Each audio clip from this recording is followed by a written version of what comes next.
ध्रुव ने सायरा को अपनी अंगूठी पर गौर करते हुए देख लिया था और इसलिए उसने घबराकर अपना हाथ वापस लिया। वो चुपके से सायरा को देख रहा था, जो चाय का प्याला हाथ में लिए ध्रुव के हाथों के बारे में ही सोच रही थी। तभी ध्रुव वापस अपनी कुर्सी पर जाकर बैठ गया और ये उम्मीद करता रहा कि सायरा उसके बाबा से कुछ ना कह दे। थोड़ी देर और बात करने के बाद जैसे ही सायरा की चाय खत्म हुई तो उसने वापस नीलामी घर जाने का फैसला किया और फिर घर आए मेहमान को बाहर तक छोड़ने का जिम्मा ध्रुव पर आया, जिसने अपना सिर हिलाते हुए सायरा को बाहर का रास्ता दिखाना शुरू किया। दरबार के दरवाजे से निकलने के बाद भी ध्रुव ने सायरा से कुछ नहीं कहा। वो बस किसी तरह अपनी अंगूठी वाले हाथ को सायरा की नजरों से बचाता हुआ चल रहा था। ध्रुव को अपने बगल में चलते देख सायरा उसके हाथ के बारे में सोचती रही कि कैसे वो हाथ बिल्कुल उस अनजान हकीम के हाथ जैसा था, जिसने सायरा को पिछले कुछ महीनों में बहुत ज्यादा मुनाफा कमा कर दिया था। वो हाथ देखकर धोखा भी खा सकती थी, लेकिन उस अंगूठी को वो अच्छी तरह से पहचानती थी। अचानक उसे हकीम की शौर्य दल से करीबी का राज समझ आ गया था। फिर सायरा ने मुस्कुराते हुए अपनी आंखों के कोने से ध्रुव को देखा, जो इस वक्त उसके बगल में चल रहा था। लेकिन सायरा पूरी तरह से भरोसा भी नहीं कर पा रही थी कि यह आम सा दिखने वाला लड़का ही वो अव्वल दर्जे का हकीम था, जिसने उसके और चरक गुरु के साथ इतना बड़ा खेल खेला था। वो चाहकर भी खुद को मुस्कुराने से नहीं रोक पाई और तभी अचानक ध्रुव ने उसकी मुस्कुराहट को देखते हुए कहा, क्या सोच रही हो? यह सुनकर सायरा ने जवाब में एक और सवाल पूछ लिया। मैं ये सोच रही हूं कि मैं फिलहाल किसके साथ चल रही हूं, शौर्य दल के लीडर के बेटे ध्रुव के साथ या फिर उस अव्वल दर्जे के हकीम के साथ, जिसने दरबार नीलामी घर को इतनी आसानी से चकमा दे दिया। सायरा की बात सुनकर ध्रुव ने कुछ नहीं कहा, लेकिन उसके गाल थोड़े लाल हो गए थे। वो दोनों थोड़ी दूर बिना कुछ कहे चलते रहे और फिर ध्रुव पास ही एक पेड़ के नीचे रखे पत्थर पर जाकर बैठ गया। सायरा भी उसके पीछे पीछे वहां चली गई। सायरा जैसे ही ध्रुव के पास पहुंची तो ध्रुव ने उसकी आंखों में देखते हुए कहा, तो आखिरकार तुमने मुझे पहचान ही लिया। इस पर सायरा ने अपने बाल खोलते हुए ध्रुव की तरफ देखा और कहा, मुझे उम्मीद थी कि शायद मैं गलत हूं, लेकिन मैं सही थी।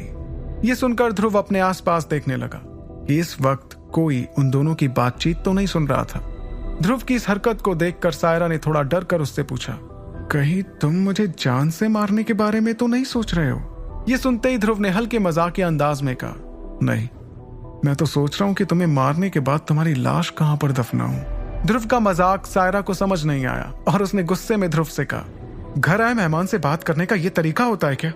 लगता है मुझे अरेंद्र अंकल को इस बारे में बताना ही होगा। तभी ध्रुव ने सच कबूल करते हुए सायरा से कहा, वो काले कपड़े वाला आदमी जो तुम्हारे नीलामी घर में बार बार आता है, मैं ही हूं। ये सुनते ही सायरा ने अपना गुस्सा शांत करते हुए ध्रुव से पूछा, लेकिन वो हकीम जो दवाई बनाते हैं वो एक अलग आदमी है, मैं सही कह रही हूं ना? सायरा इस बात को अच्छी तरह से जानती थी कि ध्रुव की शक्तियों के बावजूद उसके लिए करिश्माई पाउडर जैसी चीज बनाना नामुमकिन था और इसलिए वो समझ गई थी कि असली हकीम कोई और ही आदमी था। सायरा की बात सुनकर ध्रुव ने अपनी हार मानते हुए कहा, आपको शायद पता नहीं है, लेकिन लड़के बिल्कुल पसंद नहीं करते कि लड़कियां बहुत ज्यादा समझदार हों। इस पर सायरा ने मुस्कुराते हुए कहा, ऐसी सोच सिर्फ बेकार लड़कों की होती है जो खुद समझदार नहीं होते और इसलिए ये भी नहीं चाहते कि उनकी पसंद की लड़की समझदार हो, क्योंकि अगर लड़की समझदार होती है तो वो लड़कों के राज का पता लगा ही लेती है। ध्रुव ने यह सुनकर अपनी नजरें घुमा ली। वो ऐसी चीजों पर ज्यादा बात नहीं करना चाहता था और इसलिए उसने काम की बात पर आते हुए सायरा से कहा, मुझे इस बारे में और बात नहीं करनी, मैं सिर्फ तुमसे इतना कहना चाहता हूं कि मेरे राज को राज ही रहने देना, इसी में सबकी भलाई है। और हाँ, गलती से भी इस राज को मुझे धमकाने के लिए मत इस्तेमाल करना, नहीं तो तुम्हें इससे जितना फायदा होगा उससे बहुत ज्यादा तुम्हारा नुकसान होगा। और जितना मैं तुम्हें समझता हूं, तुम इतनी बेवकूफ नहीं हो कि ऐसा कोई कदम उठाओ। ध्रुव की बात पर सायरा ने चिढ़ते हुए कहा, मैं बिल्कुल बेवकूफ नहीं हूं और ऐसा सोचने की भी भूल मत करना। मैं दिल से ज्यादा दिमाग से काम लेती हूं और ये पूरा मैसेडोरिया अच्छे से जानता है। उसे गुस्सा होते देख ध्रुव ने मुस्कुराते हुए उससे कहा, तुम कितना दिमाग से काम लेती हो ये तो आने वाला वक्त ही बताएगा। फिलहाल के लिए मुझे जो कहना था मैंने कह दिया है, बाकी तुम्हारी मर्जी। ध्रुव की चेतावनी सुनकर सायरा को समझ नहीं आया कि वो आगे क्या कहे। तभी उसके जहन में एक सवाल आया जो उसने ध्रुव से पूछना सही समझा, वैसे अब हमारे सौदे का क्या होगा? इस पर ध्रुव ने साफ साफ जवाब दिया, हमारा सौदा वैसे का वैसा ही रहेगा, उसमें कोई बदलाव नहीं होगा। तुम आमिश दल को सामान नहीं बेचोगी और इसके बदले में मैं तुम्हें 5 करिश्माई गोलियां ला कर दूंगा। ये सुनते ही सायरा ने एक राहत की सांस ली। फिर सौदे पर मंडराता खतरा टलते देख उसने हंसते हुए ध्रुव से कहा, साथ काम करने में मजा आएगा। वैसे एक बात कह सकती हूँ, अगर तुम बुरा ना मानो। ये सुनकर ध्रुव ने अपना सिर हिलाकर सायरा को सवाल पूछने की इजाजत दी। तभी सायरा ने उसकी आंखों में देखते हुए उससे कहा, मुझे सच में भरोसा नहीं होता कि तुम 16 से 17 साल के हो। मुझे क्या, किसी को भी भरोसा नहीं होता, लेकिन आज तुमसे बात करने के बाद मैं समझ गई कि तुम अपनी उम्र से ज्यादा चालाक हो। इस बात को नजरअंदाज कर ध्रुव अपना सिर हिलाते हुए वहां से उठा और उसने दरवाजे की ओर इशारा करके सायरा को रास्ता दिखाया। उसके बाद वो वहां से जाने लगा, लेकिन तभी उसके दिमाग में एक और बात आई और उसने पलटकर सायरा से कहा, और हाँ, जब हम फिर से मिलेंगे तो मेरे साथ पहले जैसा ही बर्ताव करना। किसी को शक भी नहीं होना चाहिए कि तुम मुझे इतने अच्छे से जानती हो। ये सुनकर सायरा ने मुस्कुराते हुए अपना सिर हिलाया और फिर ध्रुव से कहा, मंजूर है, लेकिन मेरी एक रिक्वेस्ट है तुमसे। तुम्हें जब भी वक्त मिले, क्या तुम उस हकीम को अपने साथ दरबार नीलामी घर ला सकते हो? मुझे उन्हें देखने की इच्छा है और हमारे नीलामी घर में उनका हमेशा स्वागत ही किया जाएगा। सायरा की बात पर ध्रुव ने कुछ सोचते हुए जवाब दिया, हम देखेंगे। अगर वक्त मिला और वो आने को राजी हुए तो ऐसा जरूर करेंगे। ये कहकर ध्रुव ने सायरा को अपना हाथ दिखाया और वहां से चला गया। ध्रुव को वहां से जाता देख सायरा के चेहरे पर एक मुस्कुराहट थी, जिसके साथ उसने अपना सिर हिलाते हुए सोचा, कितना शातिर है ये लड़का। मुझे तो ये समझ नहीं आ रहा कि अंबर दल की उस लड़की ने इससे शादी क्यों तोड़ दी, लेकिन मुझे पूरा भरोसा है कि वो बाद में अपने इस फैसले पर जरूर पछताएगी। इसके बाद सायरा हंसते हुए वहां से चली गई। वक्त बीतता गया और महीने भर के अंदर अंदर शौर्य दल की खून रोकने वाली दवा मैसोडोरिया के बाजार की सबसे ज्यादा बिकने वाली दवा बन गई। शौर्य दल के बाजार में 70% लोग ये दवा खरीदने आ रहे थे। इस जबरदस्त मुनाफे से शौर्य दल बहुत खुश था। यहाँ तक कि जो बाजार पहले खाली दिखा करते थे, अब वहां भी लोग दिखने लगे थे, क्योंकि दूर दराज के लोग भी शौर्य दल के बाजारों में आने लगे थे। इस नज़ारे के दूसरे छोर पर आमिश दल गम और निराशा से भरा हुआ था, और ऐसा इसलिए क्योंकि उन्होंने दवा के दाम इतने ज्यादा बढ़ा दिए थे, जिस वजह से बहुत से योद्धा अब उनसे चिढ़ने लगे थे। और तो और शौर्य दल की दवा आमिश दल के स्प्रिंग पाउडर से ज्यादा असरदार थी, इसलिए आमिश दल के बाजार सुनसान बस्तियों जैसे दिखने लगे थे, जहां गिनती के व्यापारियों और कुछ जानवरों के अलावा कोई दिखाई नहीं देता था। सच तो यह था कि आमिश दल की दवा अब सिर्फ वो ही लोग लेते थे जिन्हें शौर्य दल की दवा नसीब नहीं हो पा रही थी, क्योंकि वो हाथों हाथ बिक जाया करती थी। लेकिन इसके बावजूद वो लोग ठीक ठाक मुनाफा कमा लिया करते थे।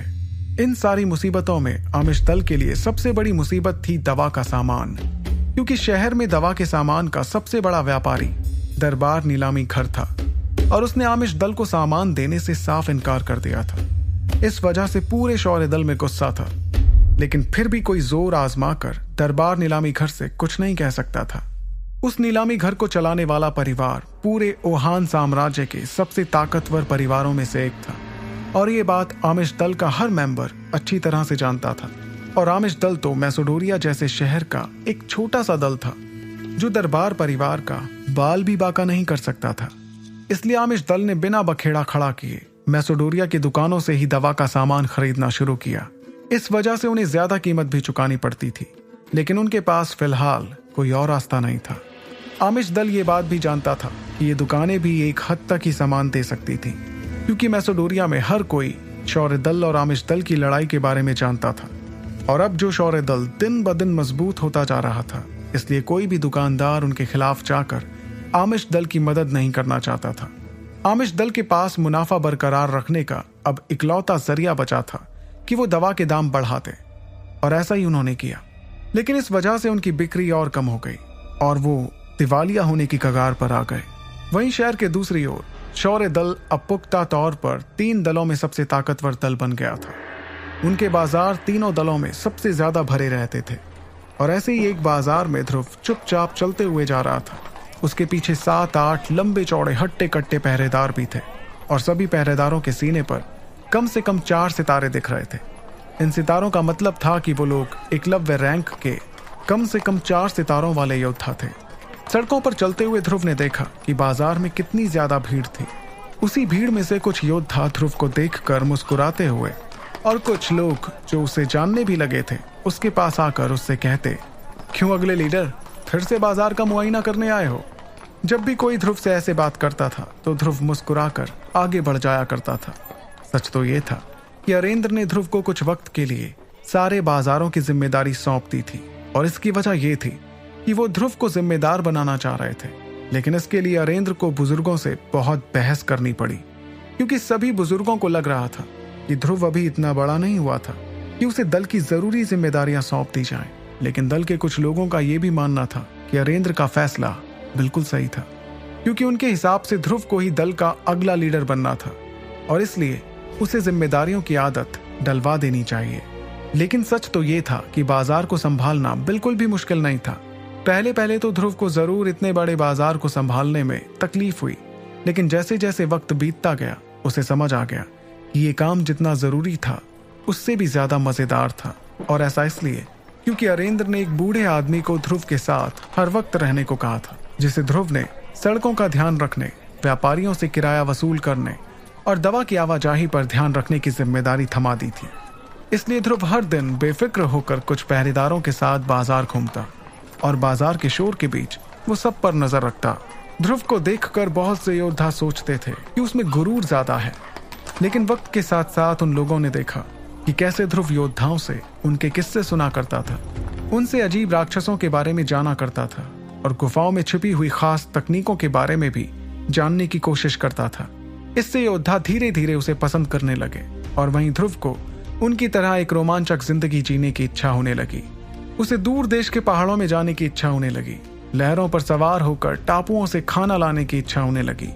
लेकिन सबसे ज्यादा इच्छा उसकी थी ऐसी खुफिया तकनीकों और शक्तियों को ढूंढने की जिसके बारे में मार्कस के लोग शायद अब तक भूल भी चुके थे। और तो और कभी कभी ध्रुव खुश होकर अपनी जेब से दवा की कुछ बोतलें निकाल लिया करता और लोगों को दवा मुफ्त में बांट देता था।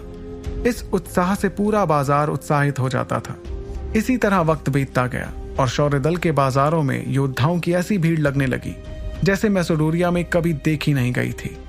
दूर दूर से योद्धा वहां दवा लेने तो आ ही रहे थे, लेकिन वो लोग ध्रुव से मिलने और अपने किस्से सुनाने भी आने लगे, जिससे भीड़ और बढ़ती गई। पिछले 1 महीने में ध्रुव ने इतना कुछ जान सुन लिया था कि वो बाजार में कदम रखते ही अब मुस्कुराने लगता था। लेकिन इन सब के बावजूद ध्रुव अपनी ट्रेनिंग को नहीं भूला था। वो हर वक्त 15 दिन में विदुर के साथ ट्रेनिंग के लिए बाहर चला जाता और काफी दिनों बाद वापस मैसेडोनिया आता, फिर वापस आकर बाजार संभालने लगता। ऐसे ही आज भी ध्रुव बाजार में घुसा ही था कि एक छोटा दुबला आदमी भागते हुए उसके पास आकर खड़ा हो गया। वो आदमी तेज भागने की वजह से हाँफ रहा था और उसे देखकर ध्रुव ने उससे सवाल किया, क्या बात है बग्गा, आज कैसे लोगों की जेबें काटने से फुर्सत मिल गई तुम्हें? उस छोटे दुबले आदमी का नाम था बग्गा और बग्गा बाजार का जाना माना पॉकेट मार था। ऐसे पॉकेट मारों पर ध्रुव सीधे टूट नहीं पड़ता था, क्योंकि वो अच्छी तरह से जानता था कि इसके पीछे कुछ न कुछ वजह थी, और वो वजह ये थी कि बाजार के पॉकेट मार शौर्य दल के मुखबिर भी थे, और ऐसे मुखबिर जो मैसेडोनिया की अंधेरी गलियों में घट रही घटना तक की खबर अपने पास रखते थे। पूरे मैसेडोनिया में उनकी नजरों से कोई नहीं बच पाता था। तभी ध्रुव को देखकर बग्गा ने कहा, छोटे साहब, मुझे खबर मिली है कि ईरा जी को कोई तंग कर रहा है। खबर मिलते ही मैं सीधा आपके पास आया। तंग करने में सबसे आगे तो क्या नाम है उसका, मक्खी, हाँ मैकी, वही अबराल जी का बेटा। वो और उसके दोस्त अपने मातम वाले कपड़े पहनकर ईरा मैडम को तंग कर रहे हैं। ये सुनकर ध्रुव की आंखों में गुस्सा साफ दिखाई दे रहा था। उसने उसी गुस्से के साथ अपने साथ चल रहे पहरेदारों से कहा, बाकी सैनिकों को भी इकट्ठा करो। मुझे फर्क नहीं पड़ता कौन किस काम में व्यस्त है, लेकिन सबके सब अगले 10 मिनट में यहां होने चाहिए। सब मेरी बात समझे? सुपर योद्धा के सारे एपिसोड्स को सुनने के लिए डिस्क्रिप्शन में दी लिंक से डाउनलोड करें पॉकेट FM ऐप।